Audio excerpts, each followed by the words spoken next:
अध्यक्ष, इस समय बुढ़ाना प्रकरण को लेकर जो मोनू प्रधान का जो बयान है उसको लेकर एक वाकई छिड़ गया और उसमें शब्दों का भी ध्यान नहीं रखा जा रहा।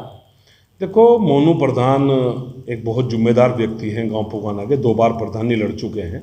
हार और जीत तो चलती रहती है। उन्होंने जो उनका वर्जन था, जो उन्होंने वहाँ कहा, वो इस तरह नहीं था जिस तो वो उसको बढ़ा चढ़ा के पेश किया जा रहा है। उनका कहना ये था कि जिस तरह चौसाब की मूर्ति का अपमान करने का उन लोगों ने छेड़छाड़ करने का प्रयास किया, तो उन्होंने किसी विधायक के बारे में ये टिप्पणी नहीं की है। उन्होंने कहा था अगर इस तरह के लोग, जिस तरह के लोगों ने घटना की है, अगर इस तरह के लोगों के बीच में से प्रशासन हट जाए तो हम उनका इलाज करने में सक्षम है। उनका किसी विधायक के प्रति या किसी सांसद के प्रति कोई इस तरह की घटना सोच नहीं थी कि वो सांसद के प्रति या विधायक के प्रति कोई बात कही हो। विधायक उमेश मलिक ने भी इसकी निंदा करी है कि उनके लिए और मंत्री जी के लिए। देखो, विधायक उमेश मलिक हो चाहे कोई और विधायक हो, जिस समय मोनू उस समय बोल रहे थे, मैंने उस समय भी उसमें बीच में रोकने का प्रयास किया था और मोनू ने खुद मुझको कहा था, अध्यक्ष जी 1 मिनट रुक जाओ आप। ऐसी कोई सोच नहीं थी, ना हमारी ऐसी कोई सोच है। पर उमेश मलिक जिस तरह की चर्चा कर रहे हैं, उमेश मलिक से मैं आपके माध्यम से पूछना चाहता हूँ कि जब बुढ़ाना ब्लॉक और शाहपुर ब्लॉक, जिस समय वो एमएलए थे बुढ़ाना से, उस समय उन्होंने 17 करोड़ रुपए ग्रामीण अंचल से निकालकर फॉगिंग, मास्क, सैनिटाइजर के माध्यम से निकालकर जिस तरह की सरकार के पैसे का दुरुपयोग किया और उस पैसे को लूटने का काम किया, तो उस शख्स का नाम है उमेश मलिक। उसमें मैं एक हमारे खेड़ी दूधाधारी गांव के एक सचिव थे उस समय, जिनका पोस्टिंग जोला गांव में किया गया था और उसके बाद जब इसमें जांच हुई और जांच होने के बाद उस लड़के को जेल भेजा गया। अगर जेल भेजा गया तो कुछ ना कुछ अनियमितता तो रही होंगी, वरना उसको भेजने की आवश्यकता क्या थी। रही प्रमुखी प्रकरण की बात, विनोद प्रमुख ने जब से प्रमुख बने 1 रुपए का कोई भी काम पूरे ब्लॉक में नहीं किया। उनके जो टेंडर लगे, उनके वर्क ऑर्डर पे बवाल हो गया। पूर्व जो हमारे जनपद के जिलाधिकारी थे, जब पार्टी का एक प्रतिनिधिमंडल उनसे मिला और मिलके हम लोगों ने कहा आप उनके वर्क ऑर्डर को जारी करा दीजिए, तो डीएम साहब ने कहा मैं भी जारी नहीं करा पाऊंगा, कुछ लखनऊ का मामला है। जब तक उनके अधिकार भी सीज नहीं हुए थे, अधिकार जब सीज हो गए उसके बाद भी हम भारतीय जनता पार्टी के लोगों ने जिस तरह का वातावरण बुढ़ाने में बनाने का प्रयास किया, उसके बाद भी हम सब लोग वहाँ पे मिले। मिलकर जाने के बाद भी उन्होंने कहा मैं इसको करा नहीं पाऊंगा, मेरी कुछ मजबूरियां हैं। तो जब उनके वर्क ऑर्डर ही नहीं जारी हुए तो प्रमुख साहब ने काम कहाँ से करा दिए। जो पूर्व प्रमुख थे बबलू, उनके समय के काम थे और उन कामों को कराने वाले बीडीओ और जेई थे और प्रमुख था पूर्व प्रमुख अजीत। इनके कार्यकाल में जेई और बीडीओ के माध्यम से पेमेंट जरूर किया गया, पुराना पेमेंट। बाकी विनोद प्रमुख ने 1 रुपए का काम पूरे ब्लॉक में कहीं नहीं किया। सब लोग गलत तरोड़ मरोड़ के पेश कर रहे हैं। डॉक्टर संजीव बालियान जो भारत सरकार के मंत्री है, उनका भी मैंने बयान सुना था कि उन्होंने वहाँ ऐसा किया, कुछ नहीं किया। अगर कोई इस बात को साबित कर दे तो जो हम कहें हम तैयार हैं। जिस तरह से आज मैंने कुछ लोगों के बयान को सुना और उसमें एक पूर्व प्रमुख है वीरेंद्र सिंह, उन्होंने जो गठबंधन के लोग इस पंचायत में शामिल हुए और सबके खिलाफ एक बहुत ही अभद्र टिप्पणी का प्रयोग किया कि ये लोग हिजड़े हैं। मैं आपके माध्यम से कहना चाहता हूँ, वीरेंद्र प्रमुख वर्तमान में डिस्ट्रिक्ट कोऑपरेटिव बैंक में डायरेक्टर हैं और वो किसके रहमो करम पे डायरेक्टर बने वो सब भांति परिचित हैं।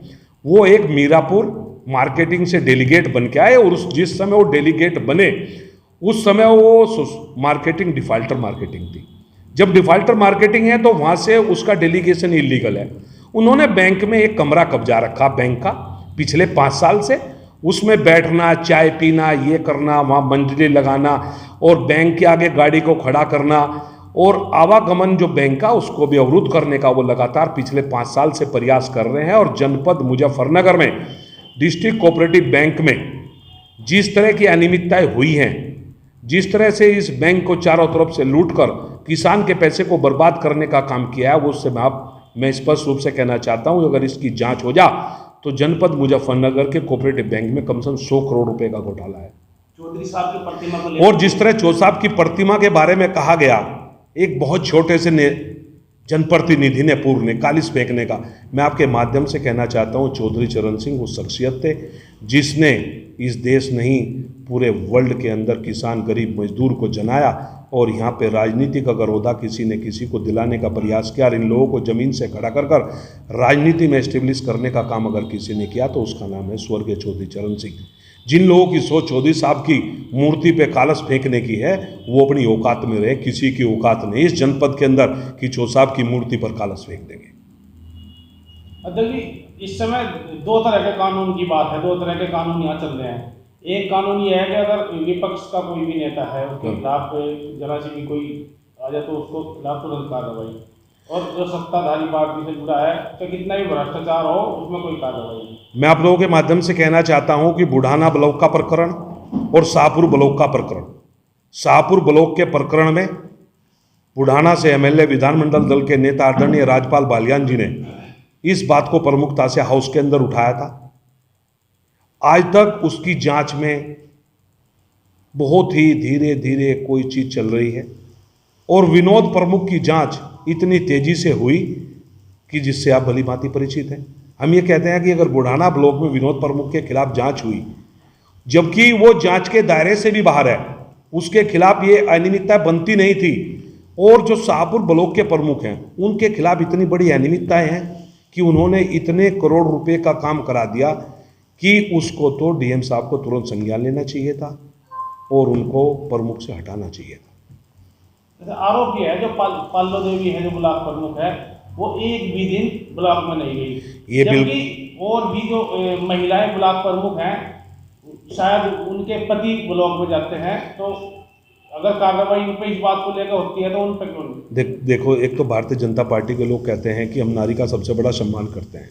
इस सम्मान के बारे में तो आप लोगों को पता लग गया होगा, वो हमारी माता जी की आयु 75-76 वर्ष है कि कितना सम्मान इनका महिला के प्रति है।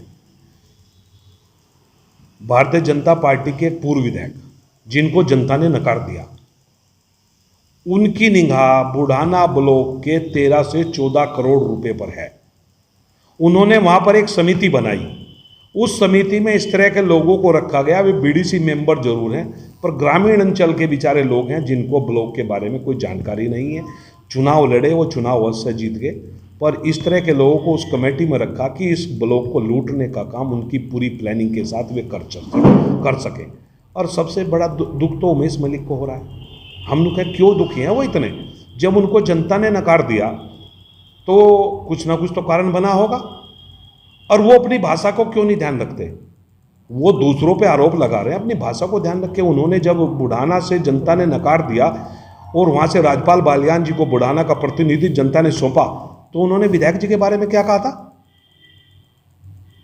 विधायक जी के बारे में क्या कहा था? मैं उस शब्द को कहना नहीं चाहता क्योंकि मैं उस आदमी का बहुत सम्मान करता हूं, बहुत सज्जन व्यक्ति है, पर जिस तरह की टिप्पणी उसने की थी वो अपने आप को भी तो देखें। जिस तरीके से उमेश मलिक ने कुछ दिनों पहले बयान दिया था कि हरी टोपी को दौड़ा दौड़ा कर पीटूंगा, क्या वो किसान यूनियन का अपमान नहीं था? क्या इस जनपद के किसान का अपमान नहीं था? पहले वो अपनी भाषा को देखें। खुद तो वो अमर्यादित भाषा का प्रयोग करेंगे और दूसरों पर लगाम लगाने का प्रयास करेंगे।